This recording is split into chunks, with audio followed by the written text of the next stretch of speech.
وحده، والصلاة والسلام على من لا نبي بعده. أما بعد، سعادة مدير الجامعة الإسلامية المكلف الدكتور عبد الله بن محمد العتيبي، أصحاب الفضيلة والسعادة، السلام عليكم ورحمة الله وبركاته. حفلنا الكريم، إن من دواعي الغبطة والسرور والفرحة والحبور أن أقدم لكم أجمل عبارات الشكر والامتنان على حضوركم ومشاركتكم حفلنا هذا.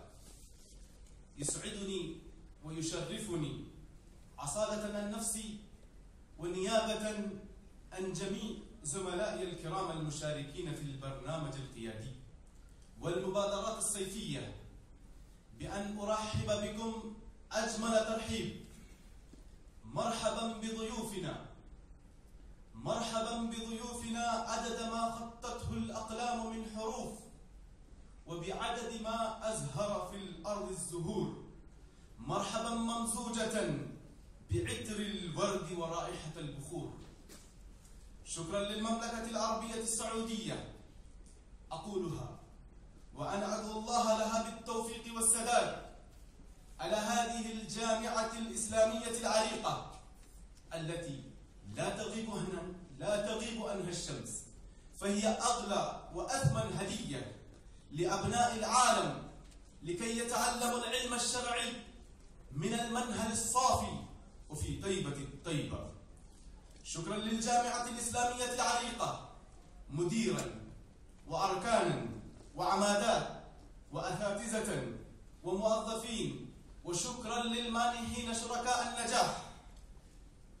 كما نقدم الشكر الوافر والثناء العاطر لكرسي تنمية مهارات طلاب المنح بالجامعة الإسلامية على دورهم الملموس في تدريب الراقي من خلال التأهيل في البرنامج القيادي، ومن ثم بناء الثقة في نفوس طلبة العلم واستثمار مواهبهم وطاقاتهم وقدراتهم المكنونة عبر المبادرات الصيفية. وهذه المبادرات كانت هادفة تم تنفيذها في بلدان طلاب المنح في مجالات عديدة، والمشاركات كانت وفق النماذج المعتمدة من قبل الكرسي، كما تم توثيقها بالصور والمقاطع المرئية.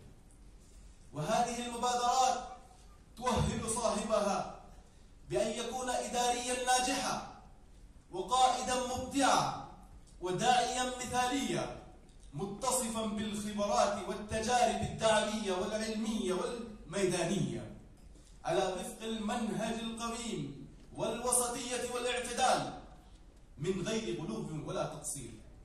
وقد تعلمنا في برنامج التأهيل القيادي من خلال الدورات التدريبية وحلقات النقاش والزيارات الميدانية التي تهدف إلى تطوير مهارات طلاب المنح ليتمكنوا من أداء أدوارهم بكفاءة وفاعلية، وتدريبهم في شتى المجالات وتأهيلهم ليكونوا دعاة في بلدانهم ورجال الغد وقادة الأمة ومفاتيح الخير ومغاليق الشر، متحلين بالصبر والاحتساب والحلم والرحمة.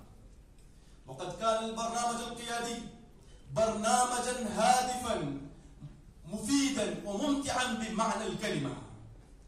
وها نحن قد وصلنا للختام، وانتظروا الثمار اليانعة لما صنعتم وقدمتم من هؤلاء المتدربين الأفذاذ بإذن الله.